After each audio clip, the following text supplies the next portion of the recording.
सूचना केवल हमारे विचार हैं, वित्तीय सलाह नहीं। निर्णय लेने से पहले खुद शोध करें।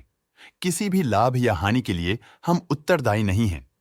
आज हम देख रहे हैं बायोकॉन लिमिटेड के 2024-25 Q3 की consolidated financial performance. Starting with the sales, पिछले क्वार्टर से सेल्स में 6.5% का इंक्रीज हुआ है, मगर कंपनी ने पिछले साल के मुकाबले मार्जिनल सेल्स डिक्लाइन रिपोर्ट किया, around -3.5%। Expenses 5.5% quarter on quarter increase हो गए हैं, जो साल भर के 0.5% के राइज के साथ अलाइन करता है। क्वार्टरली एक्सपेंसेस के कंपैरिजन में सेल्स इंक्रीज होना दिखाता है कंपनी ने अच्छा परफॉर्म किया।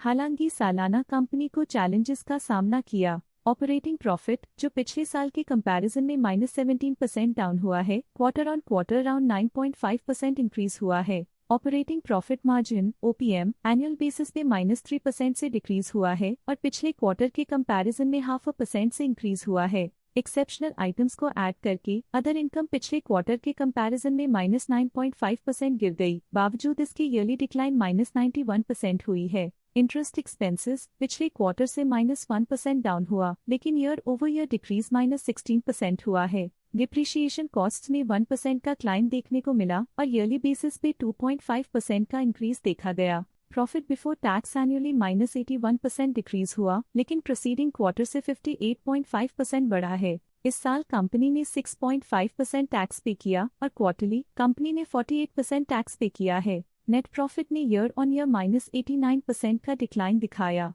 लेकिन लास्ट क्वार्टर से लगभग 2 गुना का इंक्रीज हुआ है। इस क्वार्टर में कंपनी का परफॉर्मेंस काफी अच्छा रहा। वहीं अगर एनुअल एनालिसिस की बात करें तो साल के दौरान कंपनी का परफॉर्मेंस अच्छा नहीं रहा। नेगेटिव नेट प्रॉफिट का मतलब है कि कंपनी प्रॉफिट के कंपैरिजन में नुकसान उठा रही है। अर्निंग्स पर शेयर EPS में ईयरली -96% का डिक्रीज देखा गया, लेकिन क्वार्टरली में 61.5% की बढ़ोतरी भी नजर आई। इस क्वार्टर में कंपनी का EPS काफी अच्छा रहा। बायोकॉन लिमिटेड के फाइनेंशियल स्नैपशॉट को रिव्यू करते हुए कुछ मुख्य ट्रेंड्स सामने आए हैं जो कंपनी की परफॉर्मेंस पे रोशनी डालते हैं। दिसंबर 2021 से दिसंबर 2024 तक बायोकॉन लिमिटेड की फाइनेंशियल जर्नी में सबसे पहले बात करते हैं सेल्स की। इस साल सेल्स में 1% की वृद्धि हुई है और पिछले 4 सालों में 94% की वृद्धि हुई है, जो एक निरंतर अपवर्ड ट्रेंड को दर्शाता है। पिछले 3 साल से सेल्स लगातार बढ़ती जा रही है, जो मार्केट एक्सपेंशन और कंज्यूमर डिमांड में वृद्धि को दर्शाता है।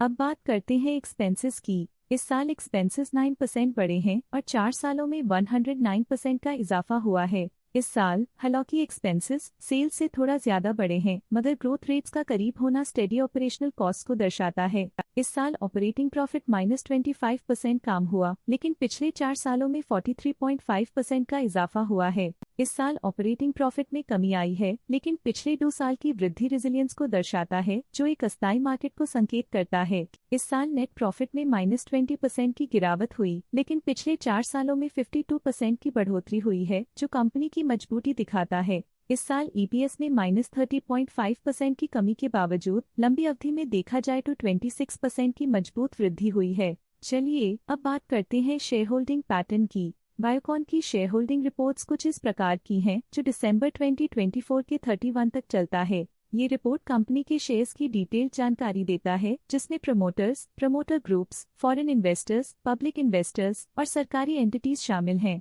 पब्लिक हेल्थ शेयर्स का परसेंटेज 2024 के सितंबर में 18.75% से 2024 के दिसंबर में 18.11% तक डिक्रीज हो गया। इस डिक्रीज से साफ है कि इस टाइम पीरियड में कंपनी में पब्लिक का हिस्सा डिक्रीज हुआ है। जब कंपनी के शेयर्स का अधिकतम हिस्सा प्रमोटर्स, FII, DII या गवर्नमेंट के पास होता है, तब ये माना जाता है कि कंपनी मजबूत हाथों में है, जो स्थिरता और मजबूत समर्थन को दर्शाता है और इस मार्केट की स्थिरता बनी रहती है। DII डोमेस्टिक इंस्टीट्यूशनल इन्वेस्टर्स ने अपना शेयर होल्डिंग सितंबर 2024 में 14.44% से दिसंबर 2024 में 15.37% तक इंक्रीज किया। ये बताता है कि डोमेस्टिक इंस्टीट्यूशंस ने कंपनी में अपना इंटरेस्ट 0.93% तक इंक्रीज किया है। फॉरेन इंस्टीट्यूशनल इन्वेस्टर्स के शेयर होल्डिंग में थोड़ा डिक्रीज आया 2024 के सितंबर से 2024 के दिसंबर में, जो दिखाता है कि फॉरेन इंस्टीट्यूशंस ने अपने स्टेक को क्वार्टर टू क्वार्टर -0.27 से डिक्रीज किया है, जिसे पता चलता है कि उन्होंने अपनी इन्वेस्टमेंट्स को पुल बैक किया है। ये था कंपनी का करंट शेयर होल्डिंग पैटर्न। अब नजर डालते हैं बायोकॉन के स्टॉक रिकमेंडेशन पे। लॉटस स्टॉक का करंट प्राइस 375.95 रुपीस चल रहा है। मोतीलाल ओसवाल ने स्टॉक की बाय रिकमेंडेशन दी थी।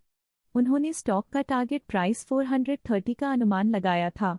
रिकमेंडेशन के समय स्टॉक का प्राइस 364.8 चल रहा था, जो करंट प्राइस से 17.7% अप है। जियोजित फाइनेंशियल सर्विसेज ने स्टॉक की बाय रिकमेंडेशन दी थी।